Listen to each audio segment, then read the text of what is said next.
ദൈവതിരുനാമത്തിന് മഹത്വമുണ്ടാകട്ടെ. ഏവർക്കും ഹെർമിറ്റ്സ് ടോക്സിലേക്ക് സ്വാഗതം. ഇത് ഹെർമിറ്റ്സ് ടോക്സിന്റെ 1179 ദിവസം. ഇന്നത്തെ പ്രഭാത ചിന്ത ഗലാത്യർ 5-ാം അധ്യായം 22-ാമത്തെ തിരുവചനമാണ്. ആത്മാവിന്റെ ഫലമോ സ്നേഹം, സന്തോഷം, സമാധാനം, ദീർഘക്ഷമ, ദയ, പരോപകാരം, വിശ്വസ്തത, സൗമ്യത, ഇന്ദ്രിയജയം. ഈ വകയ്ക്ക് വിരോധമായി ഒരു ന്യായപ്രമാണവും ഇല്ല. മനുഷ്യന്റെ ഹൃദയത്തിൽ ദൈവത്തിന്റെ ആത്മാവ് പ്രവർത്തിക്കുമ്പോഴാണ് ഒരുവന് നല്ല ഫലങ്ങളെ പുറപ്പെടുവിക്കുവാനായിട്ട് സാധിക്കുന്നത്. ഈ തിരുവചനത്തിൽ ആത്മാവിന്റെ 9 ഫലങ്ങളെ കുറിച്ച് പറയുകയാണ്. ഒന്നാമത്തേത് സ്നേഹം. ഇത് ദൈവിക സ്നേഹമാണ്.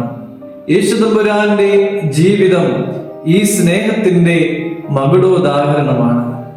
രണ്ടാമത്തേത് സന്തോഷം.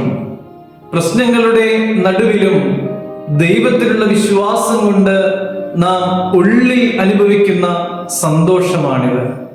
മൂന്നാമത്തേത് സമാധാനം. എന്തെല്ലാം പ്രശ്നങ്ങൾ വന്നാലും ദൈവം കൂടെ ഉണ്ടെന്നുള്ളതായ വിശ്വാസം നമുക്ക് സമാധാനം നൽകുന്നു. നാലാമത്തേത് ദീർഘക്ഷമ.